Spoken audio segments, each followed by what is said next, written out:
Sebelum mulai jangan lupa dukung dan subscribe channel kami.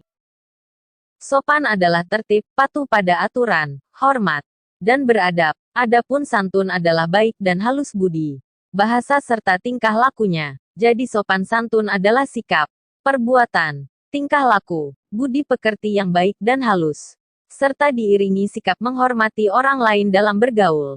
Sifat sopan santun seseorang akan terlihat dari ucapannya yang lemah lembut, tingkah lakunya halus serta menjaga perasaan orang lain. Islam telah mengajarkan umatnya agar berperilaku sopan kepada siapapun, hormat kepada orang yang lebih tua, menghargai sesama dan juga menyayangi yang lebih muda. Sopan santun harus dilakukan di mana saja, seperti di rumah, di sekolah atau kampus, di tempat kerja, dan di lingkungan masyarakat. Allah SWT. Sopan santun sangat penting untuk dibiasakan dalam kehidupan sehari-hari.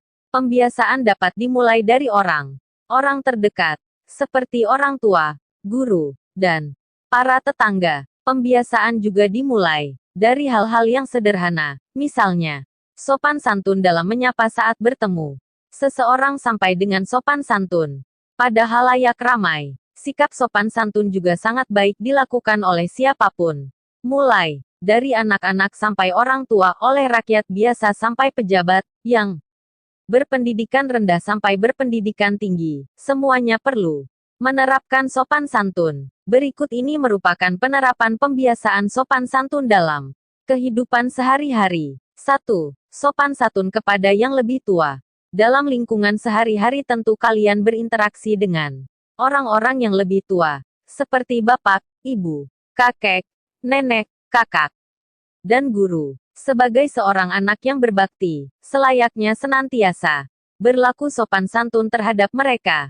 Coba bayangkan wajah ibu kalian masing-masing, dengan tatapan matanya yang penuh cinta. Beliau telah mengandung, melahirkan, merawat dan membesarkan kita hingga menjadi remaja seperti sekarang. Kemudian bayangkan wajah ayah kalian yang tidak pernah mengeluh walaupun selalu bersimbah peluh, yang telah memelihara, membesarkan, mendidik dan mencukupi kebutuhan hidup keluarga. Begitu banyak pengorbanan yang mereka berikan, baik materi, tenaga, dan pikiran yang telah dicurahkan untuk kepentingan anak-anaknya. Walaupun mereka tidak mengharapkan balasan atas kasih sayang dan pengorbanannya, sebaiknya sebagai seorang remaja muslim, wajib hukumnya untuk menghormati dan menyayangi orang tua. Apabila berbicara dengan mereka, bertutur katalah dengan baik dan hindarilah perilaku menyakiti hatinya. Ingatlah bahwa kerelaan atau ridha Allah SWT adalah ridha orang tua. Oleh karena itu, sikap santun harus kita tunjukkan untuk menghormati keduanya. Tentu kalian mempunyai kakek, nenek, paman, bibi, dan kerabat yang lebih tua. Kita harus berperilaku hormat dan sopan, menuruti nasihatnya, tidak bersikap melawan atau menentang pada saat ada perselisihan, serta bertutur kata yang baik. Kita senantiasa harus memperlakukan mereka seperti orang tua sendiri, menyayanginya, menghormatinya, serta bersikap. Di sekolah, guru merupakan orang tua yang harus dihormati. Setiap hari kalian menimba ilmu dari mereka, dan dengan penuh kesabaran, mereka membimbing serta mendidik kita. Sebagai seorang remaja muslim, sudah selayaknya menghormati dan mentaati mereka. 2. Sopan santun kepada teman sebaya. Sebagai makhluk sosial, tentunya kalian melakukan interaksi dengan teman hampir setiap hari, baik di lingkungan rumah maupun di sekolah. Sering berkumpul dengan teman. Pada saat menemui masalah, merekalah orang yang biasanya dianggap tepat untuk dijadikan tempat mencurahkan isi hati secara lebih terbuka. Sudah selayaknya mereka harus dihormati dan dihargai. Yakinlah bila bersikap baik kepada orang lain, sesungguhnya perbuatan baik itu akan kembali kepada diri kita sendiri. Sebaliknya, bila bersikap tidak baik kepada orang lain, sesungguhnya perbuatan itu akan kembali kepada diri kita lagi. 3. Sopan santun kepada yang lebih muda. Islam menganjurkan agar bersikap merendah dan santun terhadap sesama mukmin, termasuk terhadap orang yang lebih muda.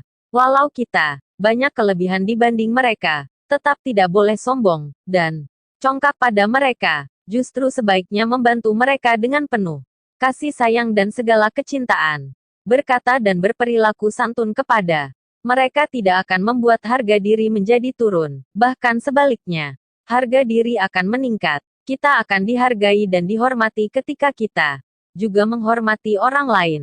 Pergaulan dengan orang lebih muda termasuk juga terhadap orang yang keadaan perekonomiannya rendah, pengetahuan dan pengalamannya lebih lemah.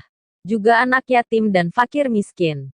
Santunilah mereka dan bersikaplah penuh kasih sayang, tidak berbuat kasar, tidak berkata kasar, serta tidak menghina keadaan dan derajat mereka. Sopan santun sangat penting dimiliki oleh seorang muslim dalam pergaulan hidup sehari-hari. Apabila seseorang berperilaku sopan santun, orang lain akan menghargai, menghormati serta merasa nyaman dengan kehadiran kita. Banyak manfaat yang bisa diperoleh dari sikap sopan santun. Di antaranya, 1. Menjadi umat yang dicintai Allah SWT dan Rasul-Nya. Karena dalam hadis disebutkan bahwa Allah SWT mencintai dua sifat yang terdapat dalam diri manusia, yaitu sifat santun dan malu. 2. Menjadi umat yang mencontoh perilaku Rasulullah SAW, yang memiliki sikap lemah lembut dan santun yang luar biasa. 3. Menjadi pribadi yang mudah diterima dalam pergaulan, karena perilaku sopan santunnya menjadikan seseorang disenangi orang lain, sehingga akan memiliki banyak teman. 4. Menabung amal kebaikan, sebab dengan membiasakan bersikap baik kepada orang lain, sesungguhnya perbuatan baik itu akan kembali kepada diri kita. 5. Termasuk orang yang akan terhindar dari bahaya, gangguan orang lain. Sebab dalam pergaulan, orang yang mempunyai tata krama tentu tidak menantang ataupun menghina orang lain.